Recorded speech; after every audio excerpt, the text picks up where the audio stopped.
You're listening to Just Jenny. Follow Jenny at facebook.com/Jenny Hutt. All right. Am I back now? Am I back, Nakia? Do I have my lovely guest? Evita Robinson? Do you go by Evie or Evie? Evie. Okay, so I was right. I thought it was Evie, but then I was like, what if I got it wrong? So it's always Evie, good. Go with your gut, your first gut reaction. So let's talk about what you do at evierobbie.com and about nomadnesstv.com and the NMDN conference, which also has nmdnconference.com, because I just came back from a trip and the anxiety I had over packing. Yeah. I mean, yeah, do you just have an easy time whenever you go? Like you're just, you know how to do it all? Like what's your deal? It's funny. I'm definitely on the road all the time, but I'm actually leaving to go to Greece tomorrow.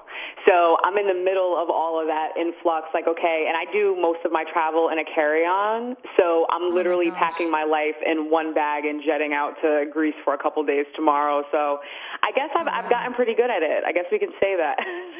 Yeah. So so what is your background in terms of travel for my listeners? And of course on Twitter, you're at Evie Robbie, and Instagram. Yes.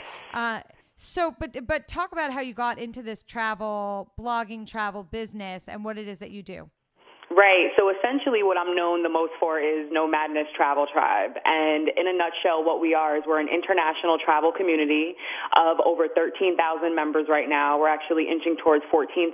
And it's my 5-year-old baby that I started after being a 3-time expat living in Paris, Chiang Mai, Thailand, and Niigata, Japan. And this was happening, all throughout my 20s after graduation. I kind of went to Paris with the New York Film Academy, lived out there, and was like, okay, there's more to this life than, New York. And really just got this travel bug that was embedded in me and, really wanted to bridge, my background in television and video media with something that I had found and didn't realize was becoming a huge part of me in the realm of travel. So that started with me doing, Nomadness TV, which is if you go to nomadnesstv.com, our website, there's a tab there that says Humble Beginnings. And I keep that there as a time capsule to show and always remind myself of where we came from and how far we've come. And so back then, it was just me kind of cutting these vignettes of my life while I was living in Japan, backpacking around India, things of that sort, as just a 20-something-year-old black girl just trying to figure it out. And that ended up going into a couple years later into what me creating the tribe and actually taking the focus off of myself and really bridging it towards building an actual community of like-minded travelers. And starting the tribe is really when everything started to blow up 5 years ago. And we started with 100 people that I put in myself. And now 5 years later, we're over 13,000 all around the world. There's no place I can travel to and not know somebody there, which is pretty dope to be able to say. Actually, that's really important because I think when you travel to a foreign country, for people, if you travel by yourself, that can be pretty daunting. Yeah, and I was a backpacker, woman warrior, just the world is my oyster as a traveler. I never traveled in a group until I started creating these excursions for Nomadness along with my trip coordinator, Callie. And that was the first time, and I didn't even know if I wanted to do this. I was like, I talk to you guys 24 hours a day on social media in our group, but I don't know if I want to travel with people. It gets very touchy, and it ended up just being an amazing experience. And, in 2012, January, our first trip was to Bocas del Toro, Panama, and 6 months later, that trip was featured in Ebony magazine. And it was so just cool.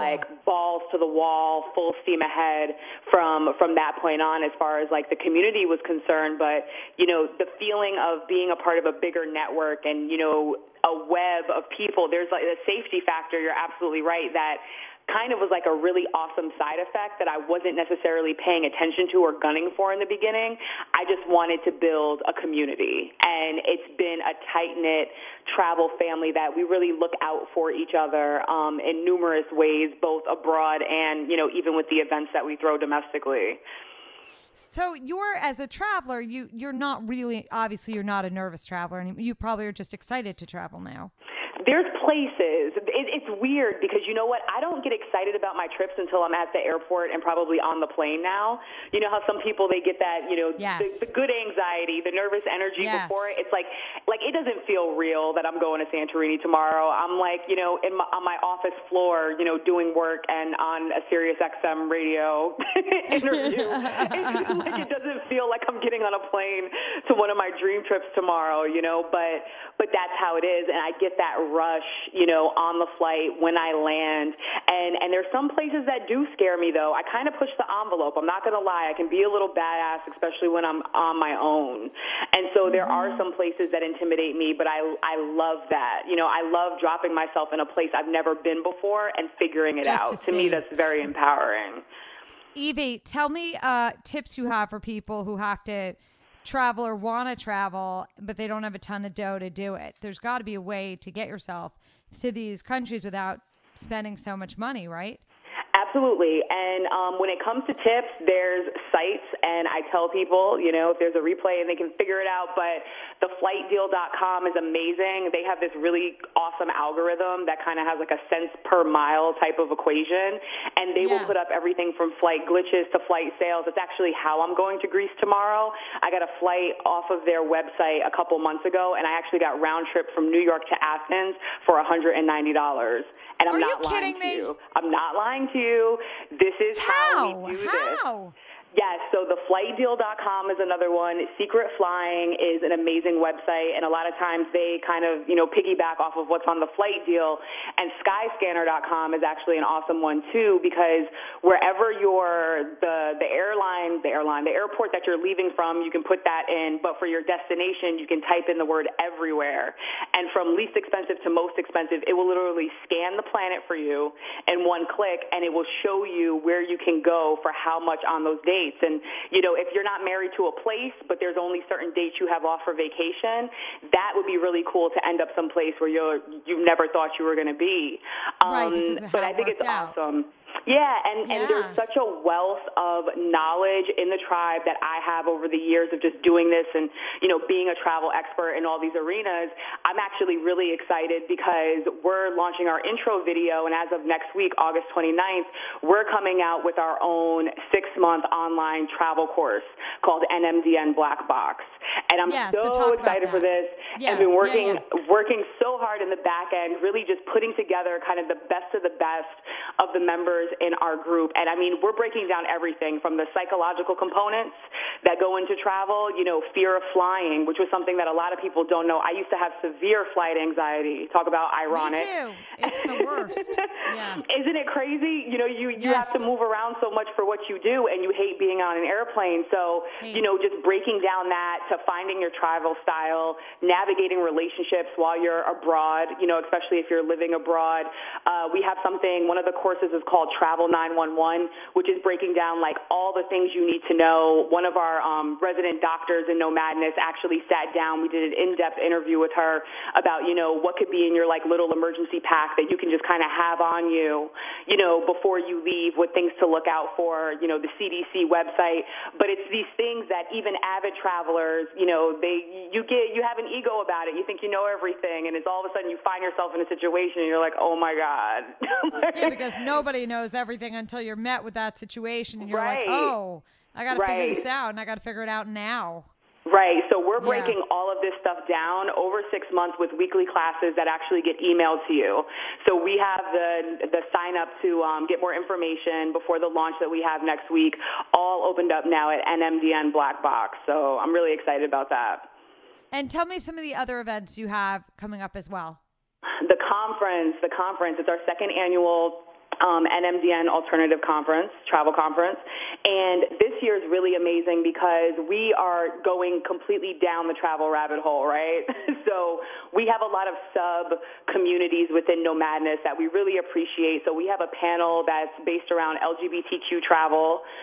We have a panel that we just put on for keynotes with just like Black Lives Matter, domestic and abroad. We have Beauty on the Go, which is really cool. The former blogger known as Nicole Bitchie, actually Nicole Kane, is going to be a part of that with us, which is awesome. I can't wait. And the whole theme this year is back to the future of travel, and it's about bridging the millennial demographic with like our older travel demographic, 50 plus, and learning from one another. So we're doing that on Saturday, September 24th in NYC, and you can definitely go to the website, nmdnconference.com, to get tickets and get more information, but it's a fun day, and our anniversary party's that night, so, you know, we go from informative to partying.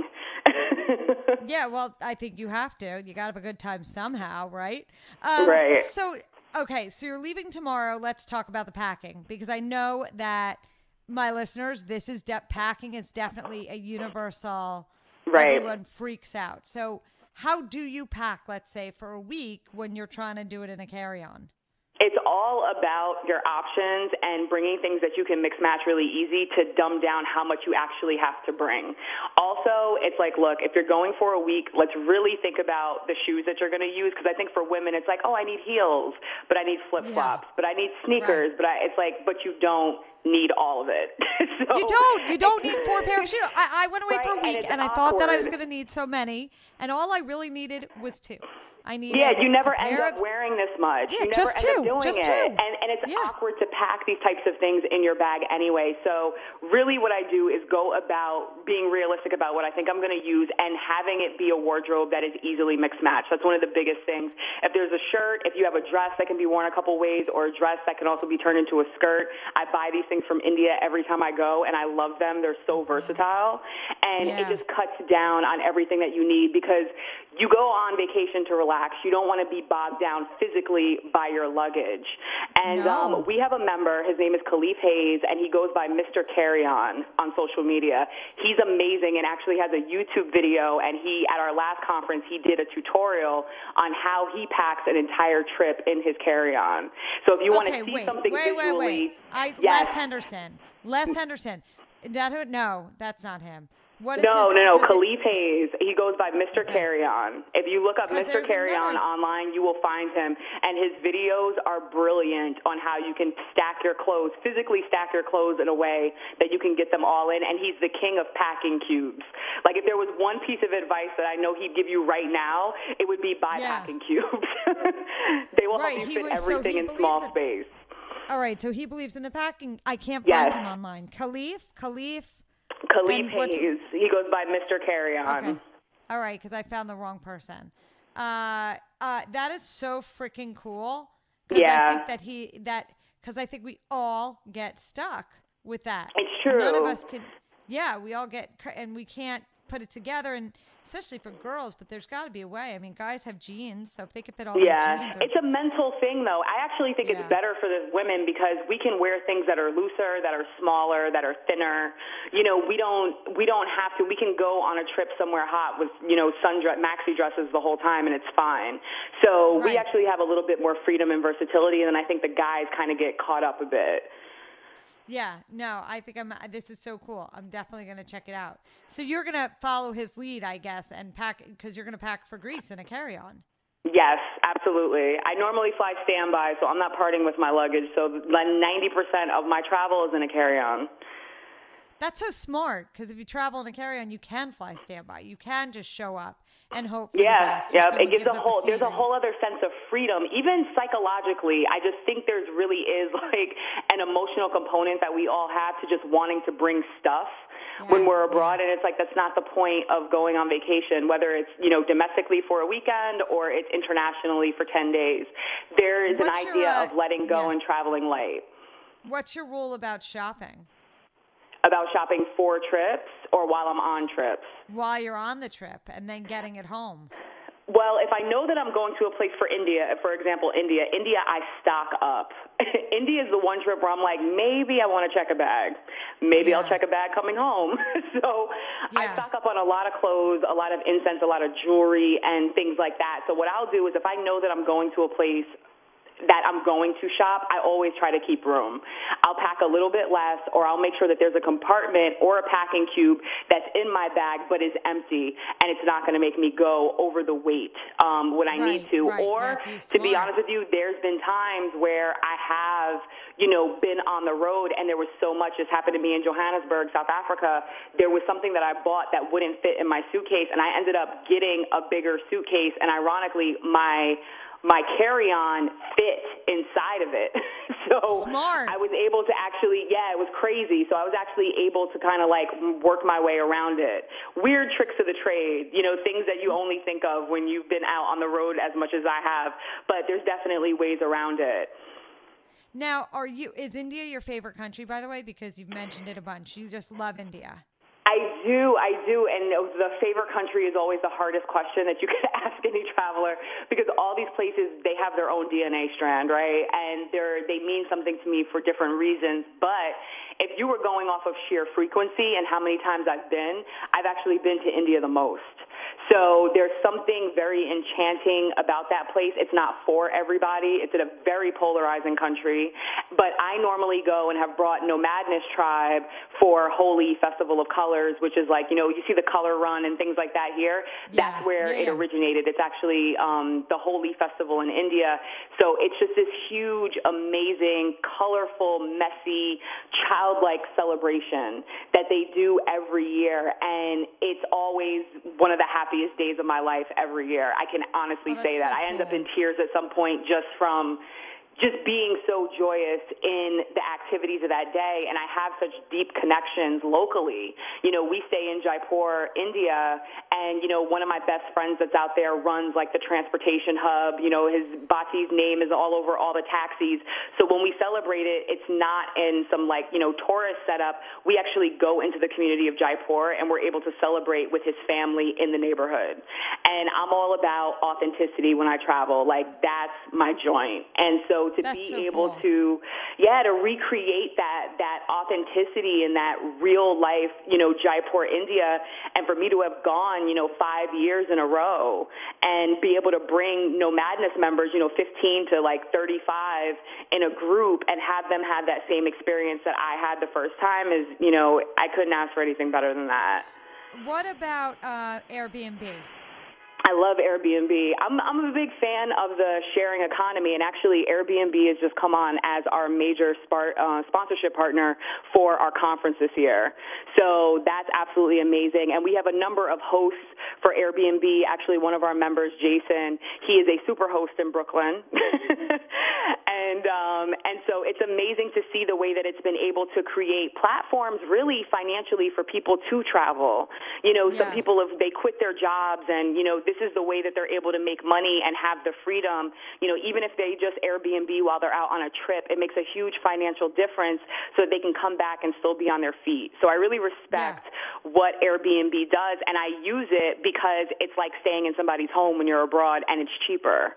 So, Nomadness on our trips, instead of staying in a hotel, we would get, a mansion on Airbnb or a flat that fits like 15, 20 people in it, and we would actually stay there. And the next thing you know, we're cooking dinners together. You have the crew that stays up real late in the living room with bottles of wine, and they're talking about life, and it just reinforces the familial vibe that we have in the group. Yeah. Yeah. No, that just sounds fun and cool. And I like the idea of Airbnb just because it's like being really in the place you go. Because it's right, exactly. It's like culture immersion. Yes, awesome. Which is completely different from just going on vacation somewhere. And I'm not knocking either way because, look, I'm definitely running away from life tomorrow. So as you should, Evie. Somebody needs to go have fun. I'm staying in a hotel so I can be a little bit pampered for 5 seconds. But it's definitely, if I have my choice and just my actual style, of travel, I'm definitely all about the immersion, the experience. Where's the best place to eat? I don't need to see it in a guidebook. Whoever my taxi cab driver is or the person at the airport, where do you eat? Where does your family eat? That's what I want to know when I travel. Very, very cool. Well, that's awesome. People have to go to evierobbie.com and then the nomadnesstv.com as well, and to follow along and check out everything that you're doing. I love the idea that you want to. And then of course they have to check out your new course, which is coming. What's that website? Yes. We're going to be dropping the information on that officially tomorrow. The buy-in for that, we're going to open cart next week. But NMDN Black Box, and you'll be able to find intel on that. Awesome. Yeah, because people need to know how to travel frugally and fun and safely. So that's awesome.